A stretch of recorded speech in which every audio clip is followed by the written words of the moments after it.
Hoje vamos viver um dia na vida de um verdadeiro faraó egípcio. Isso é um pouco incomum, já que geralmente falamos sobre a vida dos trabalhadores comuns, mas a diversidade nunca machuca. E o Antigo Egito é um tema muito interessante, mas desde já observaremos que, do ponto de vista dos faraós, nosso convidado será o mais comum, não notável e até mesmo lamentável. Infelizmente, tudo relacionado ao Antigo Egito começa com o prefixo possível, pois mesmo os cientistas com seus diplomas não podem ter certeza das previsões relacionadas à história do Egito. A razão é óbvia. Apenas pense que para os antigos romanos, o Antigo Egito era mais antigo do que para os próprios romanos.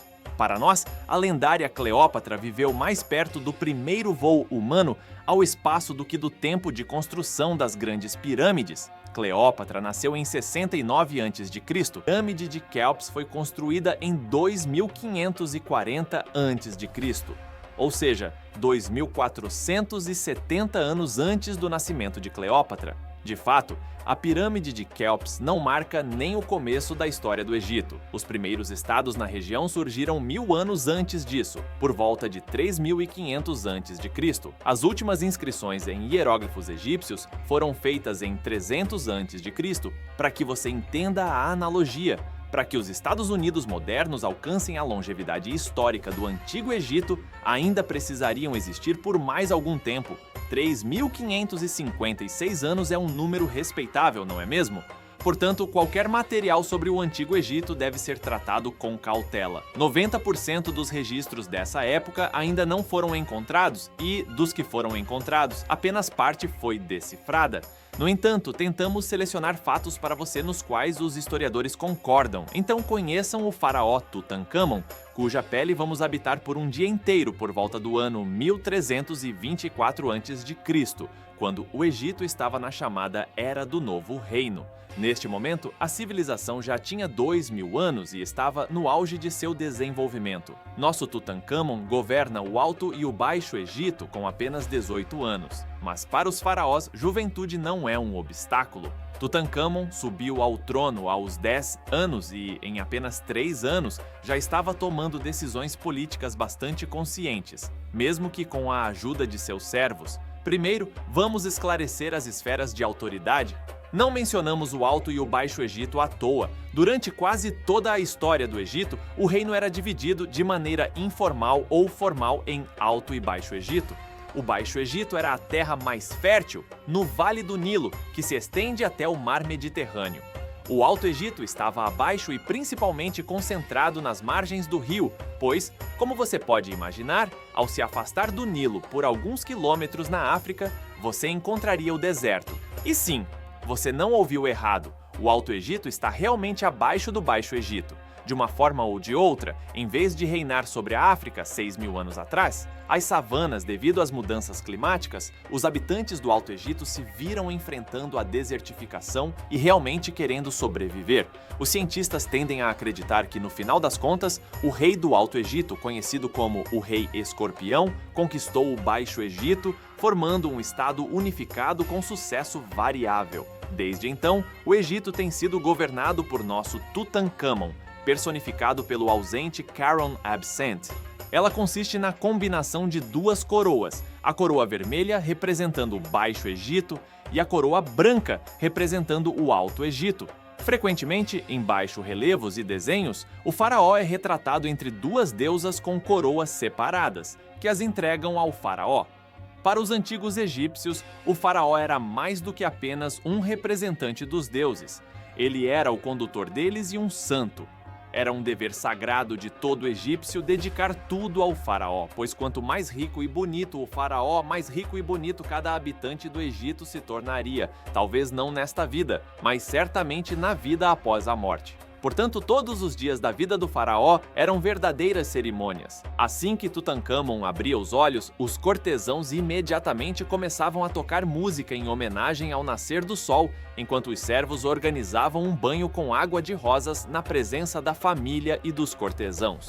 O faraó era maquiado, cuidado com o cabelo e ajustado com uma peruca, pois muitos faraós, incluindo Tutancâmon, raspavam a cabeça, exceto por uma pequena barba, e usavam perucas magníficas com ornamentos. Como o faraó personificava a riqueza, ele estava adornado com muitas joias, então Tutancâmon parecia mais um pedaço andante de ouro e pedras preciosas. Em seguida, ele se dirigia à capela de Osíris, onde rezava, usava incenso e lavava a estátua. À saída, Tutancâmon deixava as portas do templo abertas para que a graça se espalhasse por todo o Egito e, ao mesmo tempo, nomeava pessoalmente os sacerdotes, pois o templo de Osíris era um lugar extremamente importante. Depois de um luxuoso café da manhã na sala de jantar, onde além do faraó, a comida era servida para as estátuas de seus antecessores da dinastia, Tutancâmon começava a trabalhar. E esta é a parte mais interessante, pois, apesar de toda a piedade e adoração ao faraó, o Antigo Egito era um estado muito flexível, com um sistema de governança avançado.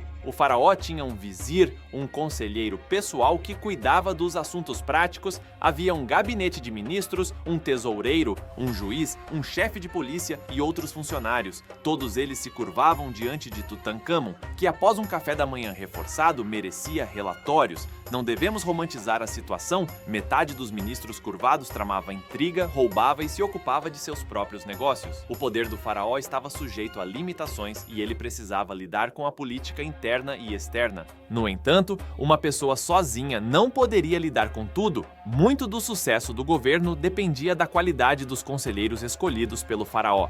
O pai de nosso Tutancâmon, Akhenaton, cometeu um erro ao recrutar idiotas e tentar instigar uma revolução religiosa substituindo o deus Amon pelo Aton, o que desagradou as pessoas. Na verdade, nosso Tutancâmon foi chamado de Tut por toda a vida, e Hatunin, o que significa vivo como Aton.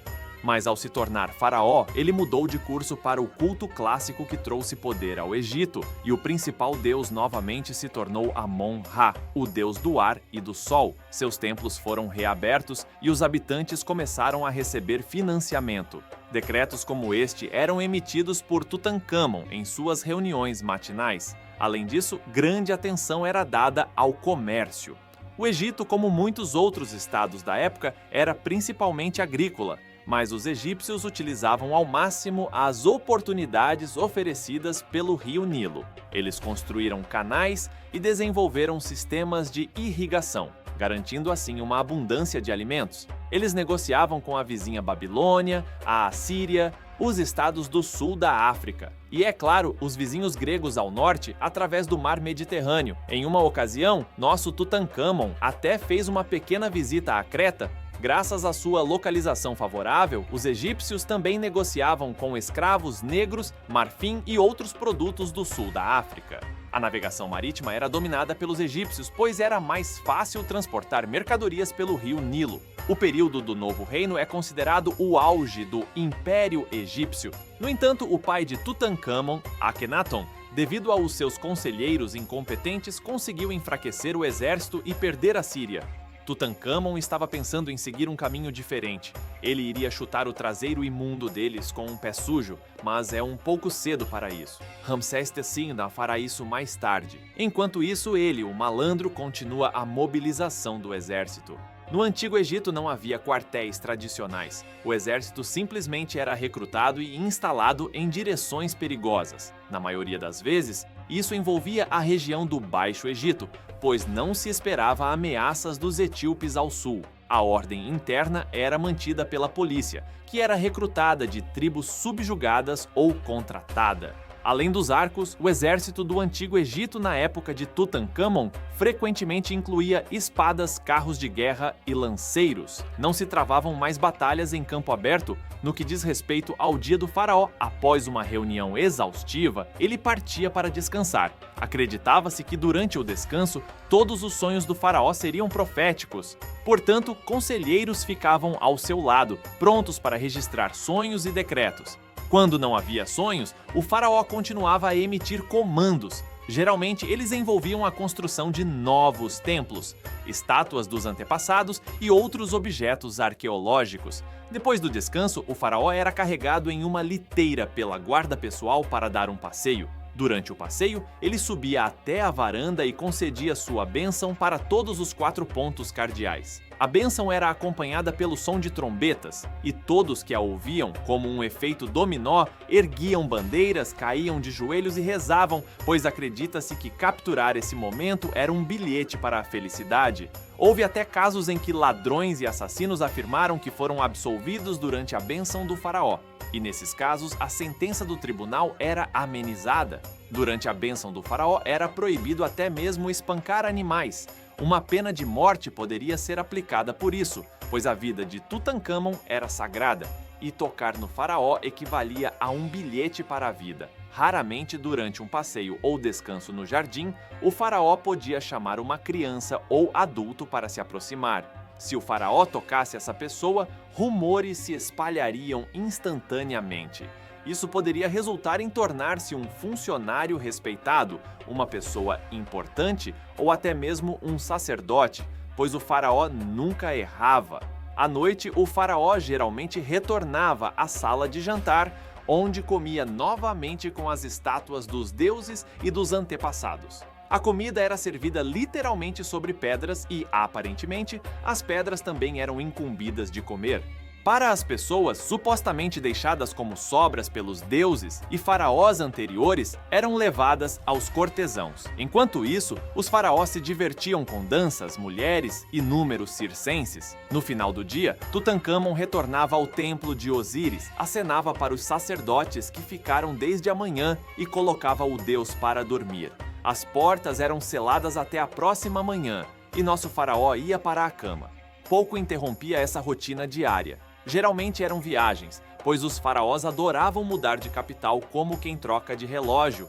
O próprio Amenófis IV, também conhecido como Akhenaton, fundou uma cidade chamada Akhetaton e a tornou a capital. Foi lá que nosso Tutancâmon nasceu, mas ao se tornar faraó, mudou-se para Mênfis e a declarou sua capital. Na verdade, as capitais naquela época podiam ser chamadas de qualquer coisa. O centro do Alto Egito era considerado Tebas, que Tutancâmon frequentava bastante, pois seu padroeiro era precisamente Amon, cujo nome nosso faraó carregava. Na verdade, não muito longe de Tebas, em um lugar chamado Vale dos Reis, Tutancâmon ordenou a construção de seu santuário, que se tornou sua tumba. Mas os faraós viam isso como uma coisa comum. Foi a descoberta da tumba de Tutancâmon em 1992 que se tornou uma verdadeira sensação, pois seu conteúdo estava quase intocado. A máscara de ouro encontrada dentro dela se tornou um símbolo de grandiosidade do Antigo Egito. Sim, Tutancâmon é um nome familiar para muitas pessoas, mas na realidade, muitos historiadores afirmam que os únicos eventos memoráveis associados a ele são o fato de que ele viveu e morreu. Este faraó era bastante comum. Seu descendente Ramsés conquistou a Síria, enquanto sua antecessora Hatshepsut dominou metade da Ásia e reconstruiu todo o país. Ele não era nada notável como faraó. O dia na pele dele que acabamos de vivenciar foi bastante comum. Se você quiser ver mais vídeos sobre o Egito Antigo, não se esqueça de curtir. Ficaríamos felizes em construir pirâmides ou examinar a vida dos escravos. Até a próxima, amigos!